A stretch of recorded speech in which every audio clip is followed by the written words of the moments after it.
No, you are not having a vision. No, you are not hallucinating. Yes, it is me. It is I, just one reader. And yes, I do very much, I'm faking a posh, royal British accent, which is the direct consequence of having spent a lot of time lately watching season 3 of The Crown. So, yes, I'm here, and I'm back on BookTube after what feels like a thousand eras, but really is more like an actual month or something along those lines.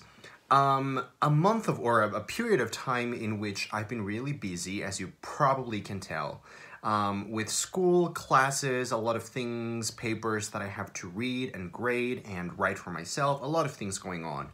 But I wanted to just come here today to do the end of the year book tag, because I love these kinds of book tags that are spread throughout the year. Like I love the mid-year book freakout tag, and then this one, the end of the year tag, and then of course the best books of the year tag. So I love these kinds of tags that mark time. And so we're pretty much already in December, so it feels like the year is officially over. So I just wanted to drop in, say hello, and answer some questions. Now, I do have to say something as a preamble or a prologue to these questions. All of these questions are sort of understanding that, or are sort of it's sort of understood in these questions that that I am a regular reader. So some of these questions are about, you know, the books that I still want, that I have yet to read before the year is out. And if I were my regular self right now, I would have a lot of answers, but because I am having such a hard time finding the time to read, I will probably give you very few answers. So that's all I wanted to say. So the first question is, this was of course created by Ariel Bizet. And the first question is, are there any books that you started this year that you need to finish? And of course there is one and only one book that I am officially kind of still reading, even though the last time I picked it up was about a month ago. One of my favorite books, Historic Materials, Book 3, The Amber Spyglass. Absolutely adore this book, this one in particular. But, you know, when you can't read anything, not even one of your favorite books. So there you go, that's one that I would hope to finish during Christmas break. Second question is, do you have an autumnal book to transition into the end of the year?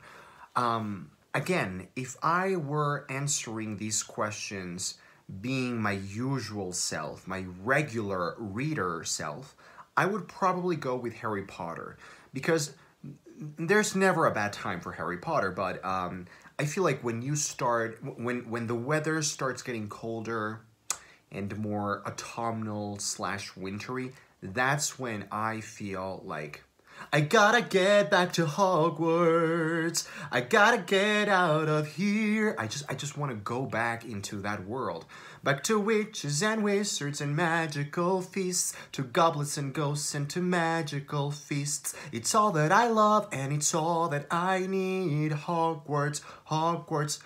Back to spells and enchantments, potions and friends. Gryffindors, Hufflepuffs, Ravenclaws, Slytherins. Do you remember that? Have I just made a fool of myself? Have I just recorded a nervous breakdown in front of a camera? This is what happens when you stop filming BookTube videos and then you just come back. It just comes rushing back into your system like an overwhelming wave of stupidity and ridiculousness. Anyway, so I guess I would go with Harry Potter, and I would love to read the new Goblet of Fire illustrated edition. So maybe I will do that, maybe. Question number 3, is there a new release that you are still waiting for? Well, this is a new release that is already out yet, but I haven't had the chance to even buy a copy of the book, which is not his Dark Materials, but it's Philip Pullman's new book, The Secret Commonwealth, which is the new book in the Book of Dust. So I wanted to read that on publishing day, pretty much. I wanted to read that right away, but that train has gone. That ship sailed many months ago. So anyway, question number 4 is, what are 3 books that you want to read before the year is over?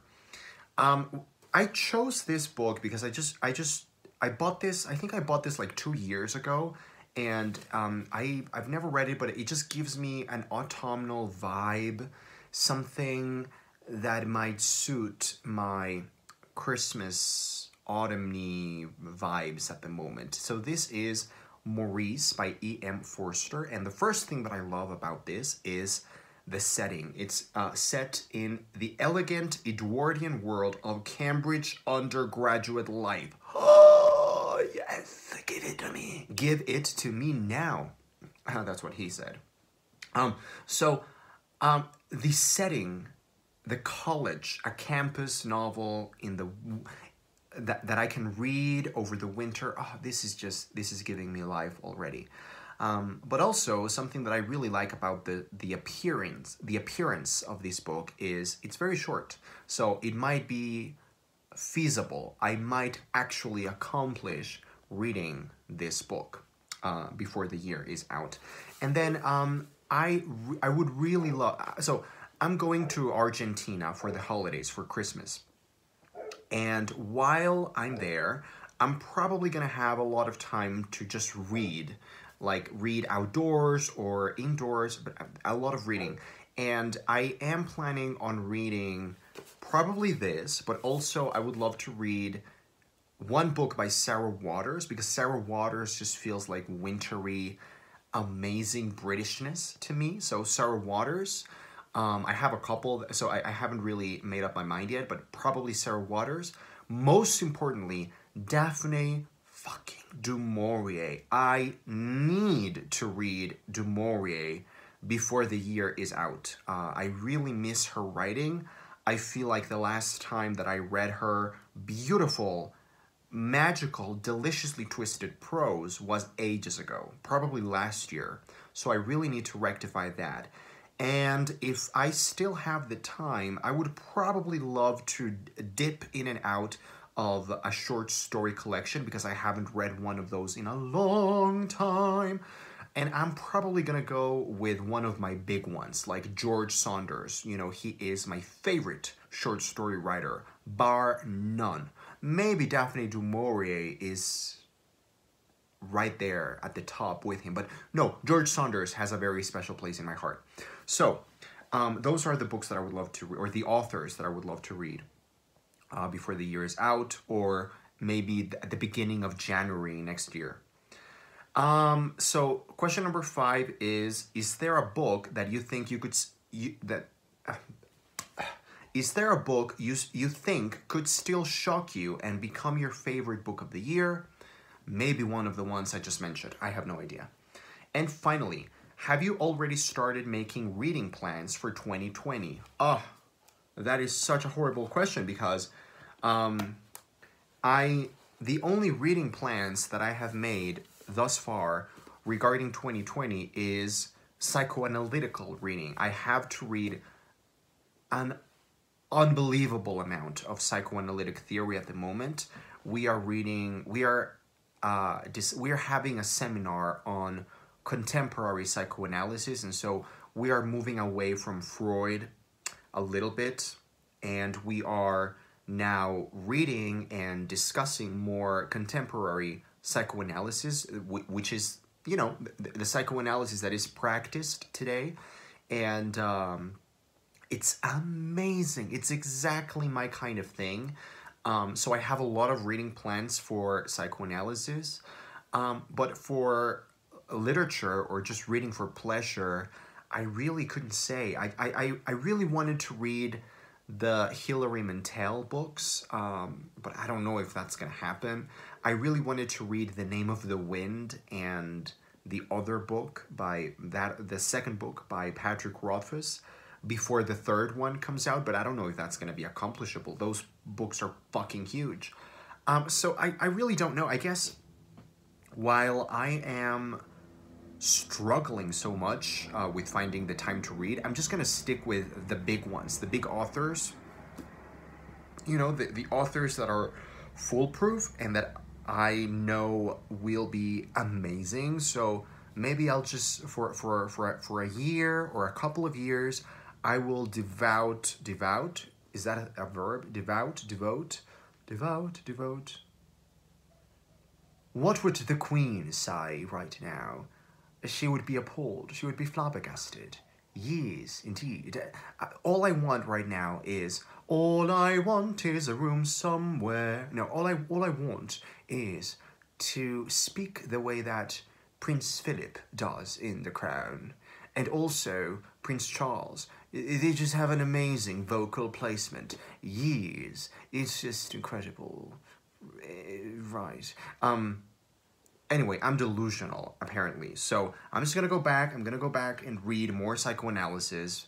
Yeah, for 2020 at least, I will stick to the big guns. I will stick to my P.G. Wodehouse, my George Saunders, my Du Maurier, my Sarah Waters, my reliable authors that will never fail me.